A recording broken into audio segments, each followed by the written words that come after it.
this video, we're going to create a couple of simple game objects and put them into our scene, and then show you how to move around and navigate around inside of the scene view.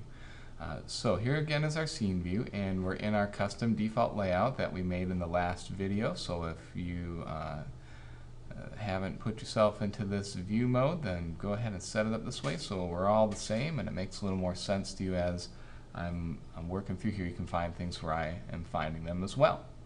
So first thing we want to do is create an object to be in our scene. We can do that in two different places. We can go up to the top little file tabs and go to game object, and we can go to create other, and over here then about halfway down we have what are our primitive shapes or game objects. We can do a cube, a sphere, a capsule, a cylinder, or a plane. So if I wanted to make a new cube, I could go here and click cube, and that will drop a cube into my scene view. So you can see it back in here. There's my cube. And if I go to my hierarchy, remember hierarchy is where everything that is in your level or in your scene lives. We can see that there's this thing called cube here now. So it just dropped this cube in. If we look at our inspector, since we just made that, it's got that as our selected object. So in the inspector, we now see all the properties for the cube. We see that it's positioned at 0, 0, 0 on the XYZ axis in our 3D space. So it's right in the middle of our empty scene. It has 0, 0, 0 rotation, and its scale is 1, 1, 1. So this is our game object. Now moving around inside the scene view, if I want to zoom in or zoom out, I can do that by using my mouse wheel. So if I roll my mouse wheel, I'm zooming in. I'm getting closer and closer and closer. Okay, if I pull back, I can zoom out. So zoom in and zoom out. To select the game object, you left click. So if I left click off to the side, it deselects everything. If I go over my cube and click it, then it selects it. So left click is for selecting. We already said mouse wheel is for zooming in and out. If you hold down your right mouse button, that puts you in this kind of look around, mouse look kind of mode, so I can kind of rotate the camera around a little bit from where I'm looking. Okay, so that is your right mouse button held down. If I want to pan, just kind of move around the scene side to side, up and down, I can push and hold in my middle mouse button or my scroll wheel, and I get the hand. And I can then just click and hold, and I can pan up, down, side to side. So a combination of panning and rotating by using the middle mouse button to pan and the right mouse button to rotate allows me to move all around inside my game world here. Now we also have these buttons up top. The first one is my hand button. So if I go into hand select mode here, then when I come over my scene window, I get the hand, and if I hold my left mouse button down, now I can move it around. So two different ways to pan.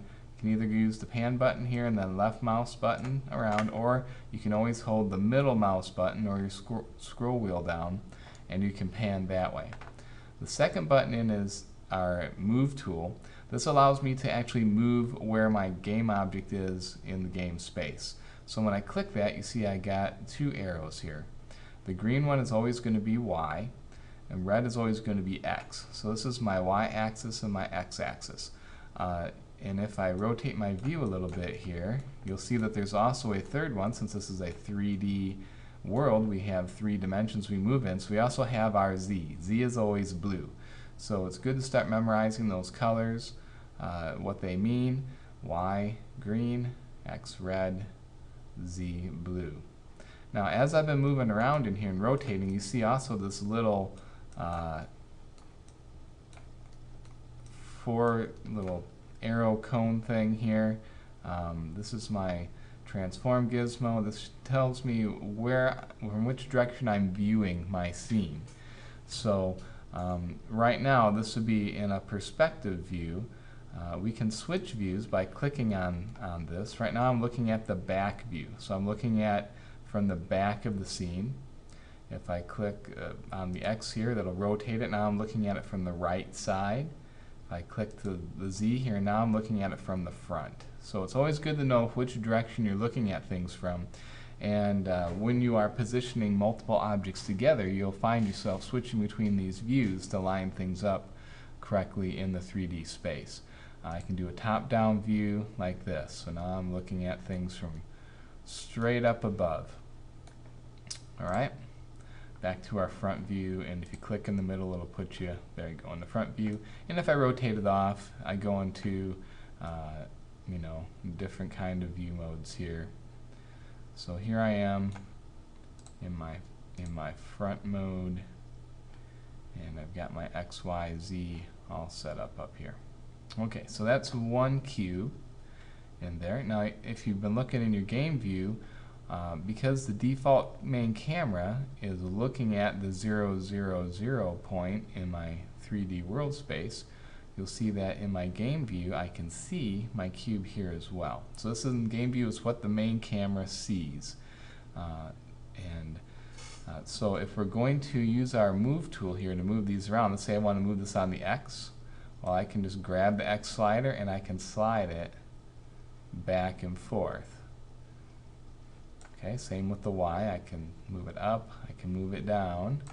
Z brings things closer to the camera or farther away from the camera. This is that third dimension, which has to do with depth. How far from the camera is it, or from the front of your screen is it? All right, I'm going to get this back into front view. Okay. All right. So that's where we have the move tool, allows us to move things up, down, left, right. Rotate tool, the two little circly arrows, allows me to rotate things. So again, I can rotate this way. So I'm rotating along the Y axis right now. You'll notice that the colors here are there again. You've got red for X, green for Y, blue for Z. Now, when I grab the Y-axis and I pull it, it makes it kind of spin in place here. To know which axis you need to rotate things on, you've got to think about which direction the axis passes through the object. The Y-axis is our up and down one, so that passes through our object in this direction.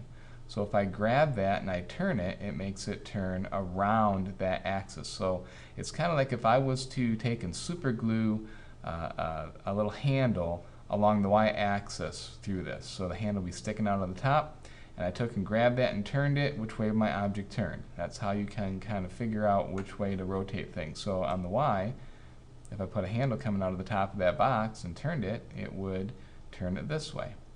On the X, which goes from left to right through the object, if I was to put a little handle and glue it right there and turn it, it would make it turn around this way. Okay, so it's rotating it around that handle.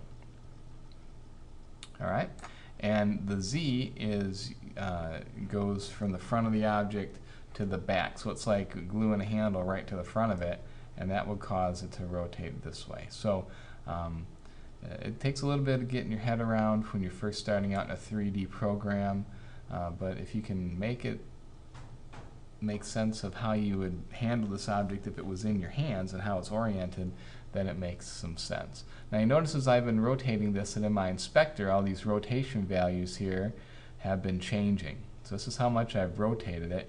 If you want to get it back to where it was when we started, you can just actually click in these boxes and change the numbers. So I'm going to click here and put a 0 for the X, 0 for the Y, 0 for the Z. Now we're back to where there's no rotation. It's sitting there nice and straight to our camera.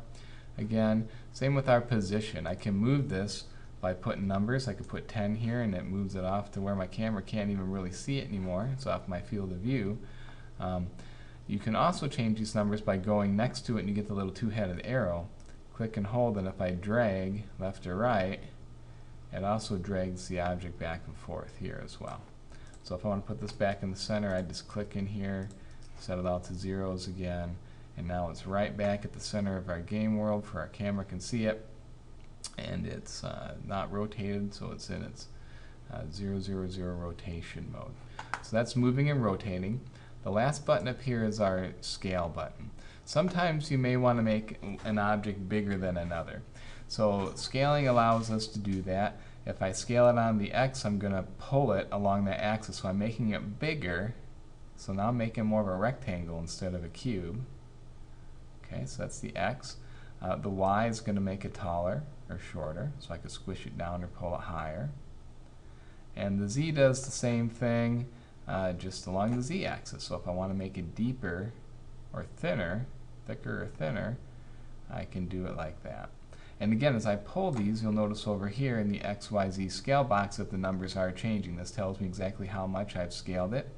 And I can, if I know how much I want it to be scaled, like if I want it to be 2 times bigger than normal, I could just put 2's in here all the way across, and now this thing is scaled to a 2, 2, 2.